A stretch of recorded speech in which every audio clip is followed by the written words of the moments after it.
बिस्मिल्लाहिर्रहमानिर्रहीम। परेशानियाँ, तलख़ यादें, गुस्सा ये ब्लड प्रेशर का बाइस बन सकते हैं। ना सिर्फ थोड़ी देर के लिए, जब ये लंबे अरसे के लिए इमोशंस रहते हैं तो ब्लड प्रेशर भी लंबे ही अरसे के लिए आपके साथ हो जाता है। आज का टॉपिक है ये कि ये गुस्सा, तलख़ यादें, परेशानियाँ ये ब्लड प्रेशर पैदा कैसे करते हैं, और क्या हर दफ़ा जब भी हमें कोई तलख़ याद आएगी उससे हमेशा के लिए ब्लड प्रेशर हो जाएगा, या कितने अरसा तक हम परेशान रहें तो फिर ब्लड प्रेशर का मर्ज़ आपको लाहक हो जाएगा। हमारा मिशन और दुआ है मुकम्मल ज़िंदगी तमाम इंसानों के लिए। इंशाअल्लाह जिस्मानी और ज़हनी सेहत से रिलेटेड वीडियोज़ हम आप तक लाते रहेंगे। चैनल को सब्सक्राइब कीजिए ताकि ये इल्म आप तक पहुँच सके। तो चलिए आज का वीडियो शुरू करते हैं। सबसे पहले ये कि परेशानी जब हमें होती है, या हमें गुस्सा आता है, या हम कोई तलख़ याद जो सी है किसी की कही हुई सख्त बात को याद करते हैं, तो हमारे अंदर और जहन में क्या होता है। ब्रेन के अंदर कुछ रीजन्स होते हैं जिनको हम स्ट्रेस रीजन्स कहा जा सकता है, जहाँ से हमारे जिस्म के अंदर इस तरह की सोचों से जो मवाद पैदा होता है वो पूरे जिस्म के अंदर बिखर जाता है। सिंपैथेटिक सिस्टम वो सिस्टम है जो इस तरह के हार्मोन्स को पूरे जिस्म के अंदर डील कर रहा होता। तो हमारे सर के अंदर, दिमाग के अंदर कुछ न्यूक्लियाई होते हैं। वो सिंपैथेटिक सिस्टम जो फ़ाइट और फ्राइट का हार्मोन है, यानी कि गुस्से और खौफ के हार्मोन्स होते हैं, वो उनको डील करता है। वो ट्रिगर होता है हमारी सोचों के साथ, बग़ैर कुछ कहे। किसी ने हमें चोट नहीं लगाई, किसी ने हमारे जिस्म को डायरेक्टली नुकसान भी नहीं पहुंचाया, लेकिन उसके बावजूद हमारे जिस्म के अंदर वो हार्मोन निकलते हैं जो शदीद चोट पहुंचने से निकलते हैं, और उनको हम सिंपैथेटिक हार्मोन्स भी कहते हैं। वो नॉरएपिनेफ्रिन भी कहलाती है। वो जगह जगह हमारे जिस्म में मुख्तलिफ़ एरियाज़ में निकलती है। वो जब दिल पे निकलता है हार्मोन तो दिल की रफ़्तार तेज़ करता है, उसके साथ दिल की पंपिंग तेज़ हो जाती है, तो आपको दिल की धड़कन महसूस होना शुरू हो जाती है। फिर जब वो हमारे असाब, हाथों के ऊपर नर्व्स के अंदर जाती है और नर्व्स को सप्लाई करती है, तो हमारे हाथ के मसल्स जो उनसे हैं उनके अंदर ट्रेमर्स आना शुरू होते हैं, और वो थोड़ा थोड़ा कांपते भी हैं। ऐसा गुस्से में बाज़ औक़ात हो जाता है, सबके साथ ही हो जाता है। शदीद परेशानी हो तब भी हो जाता है। स्टेज फ्राइट हो तब भी हो जाता है। किसी को अगर तकरीर नहीं करनी आती, या फ़र्ज़ करें उसे आदत नहीं है स्टेज पे जाने, तो शुरू में जाने पे उसके जिस्म में भी वो स्ट्रेस हार्मोन निकलते हैं, दिल तेज़ी से धड़कता है और हाथ कांपना शुरू होते हैं, टांगें भी कांपना शुरू हो जाती हैं। लेकिन वक्त के साथ साथ ये सारे लोग फेमिलियर हो जाते हैं।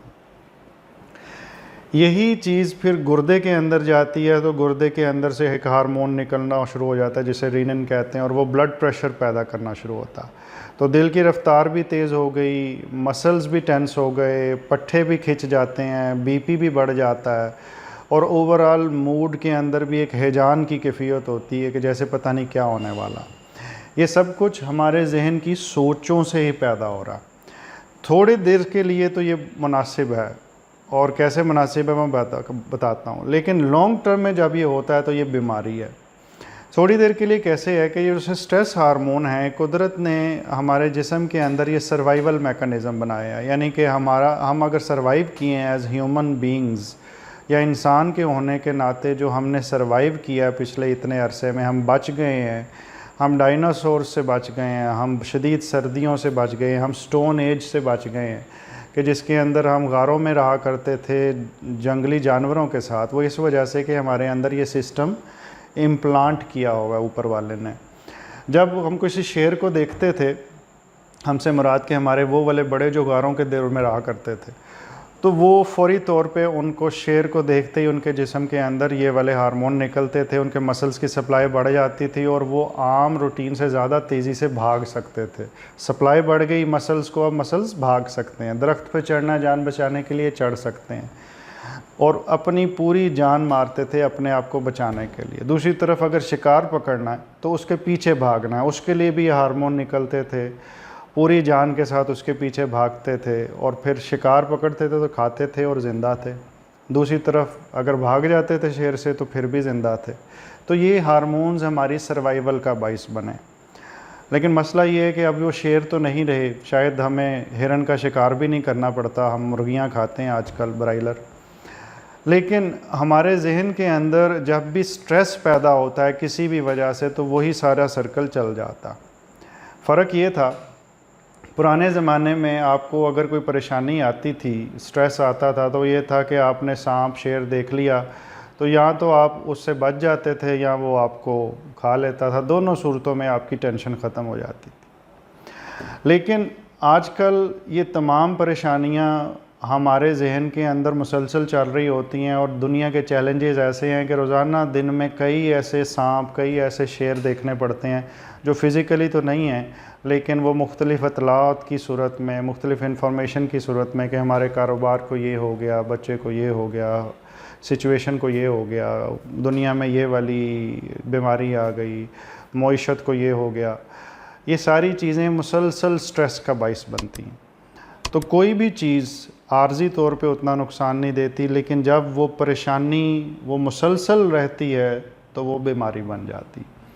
तो इसी तरह ये परेशानियां जब मुसलसल इंसान फेस करता रहता है और उसको अपना जहन उसके मुताबिक करेक्ट करना नहीं आता, तो वो ब्लड प्रेशर का मरीज़ बन जाता।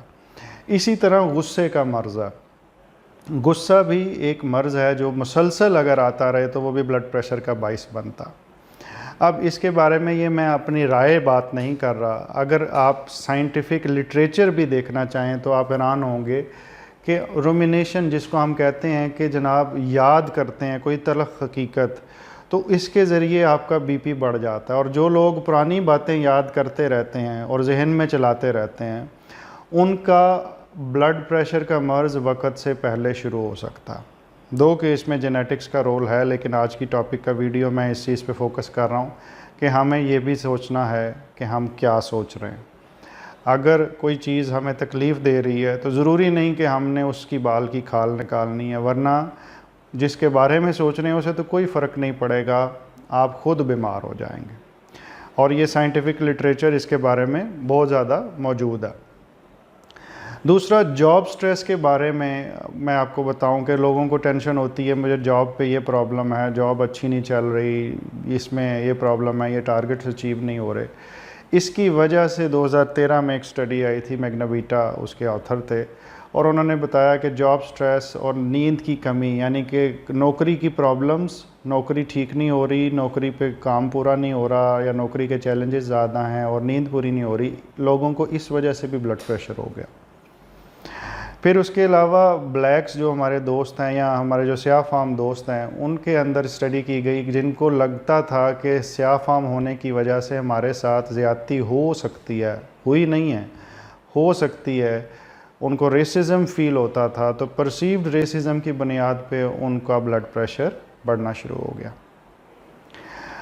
ये सारी बातें आपसे करने का मकसद ये है कि परेशानियाँ, गुस्सा, तल्ख़ यादें, ये शायद कभी कभी तो हमारी ज़िंदगी में आती हैं, लेकिन मुसलसल इनको अपने पल्ले बांध लेना और जहन में उनको ताज़ा रखना, बार बार याद करके, गुस्से वाली बात को याद करके, परेशानी वाली बात को याद करके या ज़्यादती वाली बात को याद करके, ये हमारा अपना करना। तो कोशिश ये करनी है, जो हो गया सो हो गया, उससे आगे चलिए और जहन के ऊपर गौर करते रहें कि हमारा जहन क्या सोच रहा है। हमें बाज़ यूँ लगता है कि जहन जौन सा है वो हमारी मर्ज़ी के मुताबिक सोच रहा होता, लेकिन है रिवर्स। जहन हमारा ऑटोमेटिकली चल रहा होता है और हमारा ये ख्याल होता है कि जो हमारा जहन सोच रहा है वो असल में मेरी ज़िंदगी वही है।